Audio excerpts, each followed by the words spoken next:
ವಿದ್ಯಾರ್ಥಿ ವಿರೋಧಿ ಪ್ರಾಚಾರ್ಯರಿಗೆ ಹೇಳಿ ಧಿಕ್ಕಾರ, ಆಡಳಿತ ವಿರೋಧಿ ಪ್ರಾಚಾರ್ಯರಿಗೆ ಹೇಳಿ ಧಿಕ್ಕಾರ. ಸಿಡಿಸಿ ಅಧ್ಯಕ್ಷರು ಇಲ್ಲಿ ಬರಬೇಕು, ಸಿಡಿಸಿ ಮೆಂಬರ್ಸ್ ಇಲ್ಲಿ ಬರಬೇಕು, ಪ್ರಾಚಾರ್ಯರು ಇಲ್ಲಿ ಇರಬೇಕು. ಪ್ರಾಚಾರ್ಯರು ತಮ್ಮ ಕುರ್ಚಿಯಿಂದ ಕೆಳಗಡೆ ಇಳಿಯುವವರೆಗೂ ವಿದ್ಯಾರ್ಥಿಗಳು ಇಲ್ಲಿಂದ ಕದಲುವುದಿಲ್ಲ. ಬೇಕೇ ಬೇಕು, ಬೇಕೇ ಬೇಕು, ಎಲ್ಲಿವರೆಗೂ ಹೋರಾಟ. ನಿಟ್ಟಿನಲ್ಲಿ ಪಾಪ ಮಕ್ಕಳು ಬಂದಿಲ್ಲ, ಇರಲಿ ಸಣ್ಣವರವರು. ಈಗ ಇನ್ನೊಂದೇ ನನ್ನ ಗಮನಕ್ಕೆ ಬಂದಿದ್ದು ಎಲ್ಲಾ ಸಮಸ್ಯೆಗಳನ್ನು ಇನ್ನೊಂದು ಸಮಸ್ಯೆ ಒಟ್ಟಿನಲ್ಲಿ ನೀವು ಟೈಮ್ ತಗೊಂಡು ಎಲ್ಲ ಸಮಸ್ಯೆಗಳನ್ನು ಬಗೆಹರಿಸ್ತೀರಿ. ಅಲ್ಲ, ಇನ್ನೊಂದು ಮಕ್ಕಳ ಆರೋಪ ಕರೆಕ್ಟ್ ಇದೆ ಮೇಡಮ್. ಸಮಸ್ಯೆ ಮಕ್ಕಳಲ್ಲಿ ಆಗಿರುವ ಪ್ರತಿಯೊಂದು ಶಾಲೆಯಲ್ಲಿ ನಡ್ತಕ್ಕಂಥ ಕಾರ್ಯಕ್ರಮದಲ್ಲಿ ನಿಮ್ಮ ಕಾಲೇಜಿಗೆ ಬರ್ತಕ್ಕಂಥ ಅನುದಾನವನ್ನ ನೀವೇ ದುರ್ಬಳಕೆ ಮಾಡಿಕೊಂಡು ಶಾಲಾ ಮಕ್ಕಳ ಹತ್ರ ಅನುದಾನವನ್ನು ತಗೊಂಡು ಈ ಕಾರ್ಯಕ್ರಮವನ್ನ ನಡೆಸ್ತೀರಿ ಅಂತೇಳಿ ಕಂಪ್ಲೇಂಟ್ ಮಾಡಿದ್ದಾರೆ ಮಕ್ಕಳು. ಅದ್ರ ಬಗ್ಗೆ ನೀವು ಏನು ಹೇಳ್ತೀರಿ ಮೇಡಮ್? ಈಗಾಗಲೇ ನಿಮ್ಮ ಎದುರುಗಡೆ ಮಕ್ಕಳು ಹೇಳಿಕೆ ಕೊಟ್ಟಿದ್ದಾರೆ, ನೀವು ಇಲ್ಲಿ ಆಗಿಲ್ಲ ಅಂತ ಹೇಳ್ತೀರಿ. ನಾವು ಯಾರನ್ನ ನಂಬಬೇಕು? ವಿದ್ಯಾರ್ಥಿಗಳನ್ನ ನಂಬಬೇಕಾ ಇಲ್ಲ ನಿಮ್ಮನ್ನ ನಂಬಬೇಕಾ? ಒಂದು ನಿಮಿಷ ಒಟ್ಟಿನಲ್ಲಿ ಮಕ್ಕಳು ನಿಮ್ಮ ಮೇಲೆ ಆರೋಪದ ಸುರಿಮಳೆ ಆಗ್ತಾ ಇದ್ದಾರೆ. ಇನ್ನು ಮೇಲೆ ನೀವು ಎಚ್ಚೆತ್ತುಕೋತೀರಾ? ಮಕ್ಕಳ ಸಂಬಂಧ ನಾವಿರುದು ಸರ್.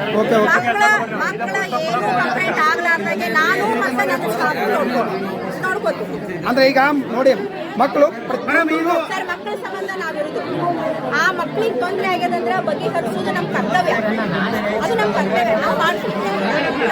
ಇನ್ನು ಎಷ್ಟು ದಿನ ಬೇಕಾಗುತ್ತೆ ಇದು ಸಮಸ್ಯೆಯನ್ನು ಬಗೆಹರಿಸಲಿಕ್ಕೆ? ಸಮಸ್ಯೆ ಸಣ್ಣದಿತ್ತು ವೆಕೇಶನ್ ಮತ್ತವ್ರು ಪ್ರೇಯರ್ ಕೇಳಿದ್ರು, ವೆಕೇಶನ್ ಆದ್ಮೇಲೆ ಪ್ರೇಯರ್ ಸ್ಟಾರ್ಟ್ ಮಾಡಿದ್ವಿ. ಆ ತರ ಇದ್ದದೀಗ ಇವತ್ತಿನಿಂದನೇ, ಈ ಕ್ಷಣದಿಂದನೇ ಪ್ರಾರಂಭ ಆಗ್ತದೆ. ಇವತ್ತಿನಿಂದನೇ ಮಕ್ಕಳ ಸಮಸ್ಯೆಯನ್ನ ಬಗೆಹರಿಸ್ತೀರಿ. ಈಗ ಮಕ್ಕಳ ಹತ್ರ ನಾವು ಮಕ್ಕಳ ಹತ್ರ ಕೇಳ್ತೀವಿ, ಆ ಸಮಸ್ಯೆ ಬಗೆಹರಿಯುವವರೆಗೂ ಹೊರಗಿರ್ತಾರ, ಏನು ಸಮಸ್ಯೆ ಬಗೆಹರಿದ ಮೇಲೆ ಒಳಗೆ ಹೋಗ್ತಾರ ಅನ್ನೋದ್ರ ಬಗ್ಗೆ ಮಕ್ಕಳ ಹತ್ರ ವಿಚಾರಿಸೋಣ. ದಯಮಾಡಿ ಮಕ್ಕಳು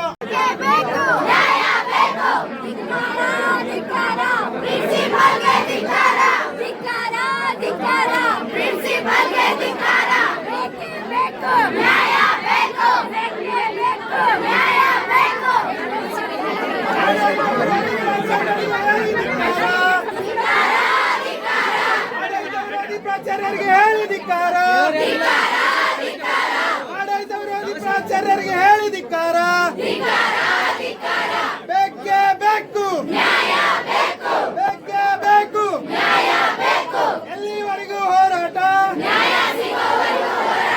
ಎಲ್ಲಿವರೆಗೂ ಹೋರಾಟ. ಆಡಳಿತ ವಿರೋಧಿ ಪ್ರಾಚಾರ್ಯರಿಗೆ ಹೇಳಿ ಧಿಕ್ಕಾರ, ಆಡಳಿತ ವಿರೋಧಿ ಪ್ರಾಚಾರ್ಯರಿಗೆ ಹೇಳಿ ಧಿಕ್ಕಾರ.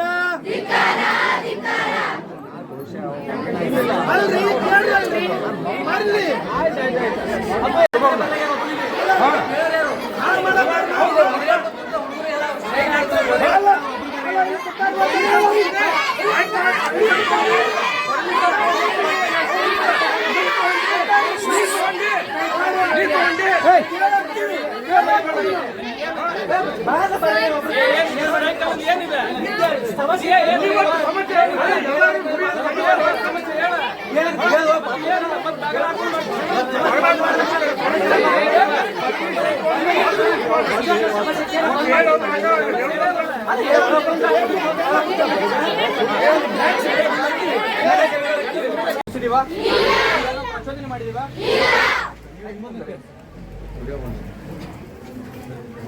ಹೇಳ್ರಿ ಯಾರಪ್ಪ ಲೀಡರ್ಸ್ ಯಾರು ಎಂದು ಮಾತಾಡ್ಬೋದಾ?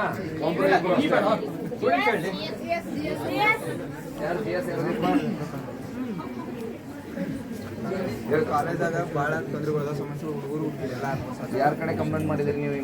ಈಗ ಮೊದಲು ನಾವು ಪ್ರಿನ್ಸಿಪಲ್ ಹೇಳಿದ್ದು ಅವ್ರು ಏನು ಗಮನಕ್ಕೆ ತಗೊಳ್ಳಿಲ್ಲ. ಕ್ಲಾಸ್ ಟೀಚರ್ಗಳಿಗಂದ್ರು ಆಮೇಲೆ ನಾವು MLA ಅವ್ರಿಗೆ ಹೇಳಿ 1.5 ತಿಂಗಳಿಂದ 2 ತಿಂಗಳು ಆಯ್ತು ಸರ್. ಅವ್ರೇನು ಕ್ರಮ ತಗೊಂಡಿಲ್ಲ. CDC ಮೆಂಬರ್ಸ್ಗೂ ಈ ಸುದ್ದಿ ಹೋಗೈತಿ. ಅವರು ಯಾರು ಕಾಲೇಜ್ಗೆ ಬಂದಿಲ್ಲ.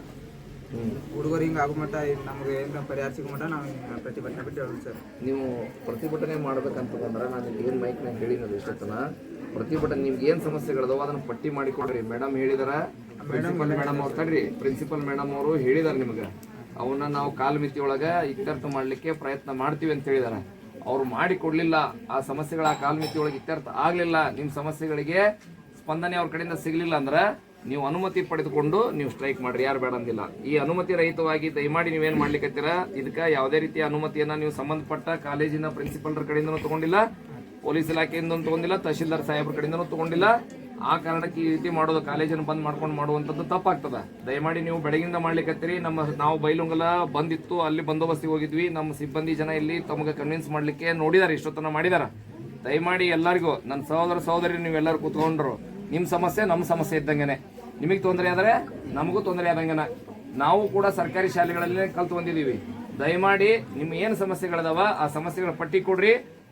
ಆ ಸಮಯದೊಳಗೆ ಅವ್ರು ಇತ್ಯರ್ಥ ಮಾಡಲಿಲ್ಲ ಅಂದ್ರೆ ಅವ್ರಿಗಿಂತ ಮೇಲೆ ಎಲ್ಲಿ ಯಾರವ ಪ್ರಾಧಿಕಾರದವ್ರು ಯಾರು ಅದಕ್ಕೆ ಸಮಸ್ಯೆಯನ್ನ ಇತ್ಯರ್ಥ ಮಾಡಬೇಕಾದಂತ ಹೊಣೆ ಯಾರ್ದಿರ್ತತಿ ಅವ್ರು ಮಾಡಲಿಲ್ಲ ಅಂದ್ರೆ ಖಂಡಿತವಾಗಿ ನೀವು ಧರಣಿ ಕೂತ್ಕೊಳ್ರಿ, ಪ್ರತಿಭಟನೆ ಮಾಡ್ರಿ, ನಾವು ಕೂಡ ಬಂದೋಬಸ್ತಿ ಕೊಡ್ತೀವಿ.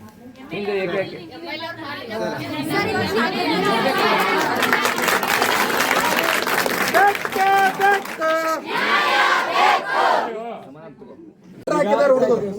Document WhatsApp ಪ್ರಿನ್ಸಿಪಲ್ಗೂ ಹೇಳಿದಾರ, CDC ಮೆಂಬರ್ಸ್ಗೂ ಹೇಳಿದಾರ, class ಟೀಚರ್ಸ್ಗೂ ಹೇಳಿದಾರ. ಇನ್ನೂ ಕಾಲಮಿತಿ ಬೇಕಂದ್ರೆ ಅದು ಕಾಲಮಿತಿ ಬೇಕಂದ್ರೆ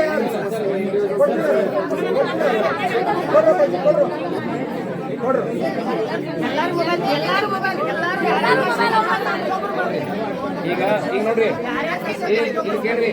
ಇಲ್ಲಿ ಕೇಳ್ರಿ, ಯಾರು ಕೂಡ ಸ್ಟೂಡೆಂಟ್ಸ್ಗೆ ದಯಮಾಡಿ ಪ್ರಚೋದನೆ ಮಾಡುವಂತ ಕೆಲಸವನ್ನ ಮಾಡಬೇಡ್ರಿ. ದಯಮಾಡಿ ಹೇಳ್ತೀನಿ, ಏನು ಮನವಿ ಐತಿ? ಮಂಜು ಕೇಳ, ಏನು ಸಮಸ್ಯೆ ಇದೆ ಅದನ್ನ ದಯಮಾಡಿ ರೈಟಿಂಗ್ ನಾಗ ಕೊಡ್ರಿ. ಅವ್ರು ಇತ್ಯರ್ಥ ಮಾಡ್ಲಿಲ್ಲ ಅಂದ್ರೆ ನಾವು ಈಗ ನಮ್ಮ ಗಮನಕ್ಕೆ ಈಗ ಬಂದಿದೆ, ನಮ್ಮ ಗಮನಕ್ಕೆ ಬಂದಿರ್ಲಿಲ್ಲ. ನಿಮ್ಗೆ ಸಮಸ್ಯೆ ಐತಿ ಅಂತಂದ್ರೆ ನೀವು GS ಇಲ್ಲಪ್ಪ, ದಯಮಾಡಿ ಬರೆದು ಕೊಡ್ರಿ, ಏನೈತಿ ಅನ್ನೋಂಥದ್ದನ್ನ ಬರೆದು ಕೊಡ್ರಿ.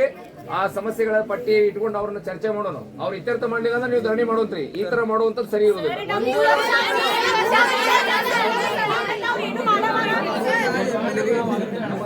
ಹೇಳಿದ್ರಿ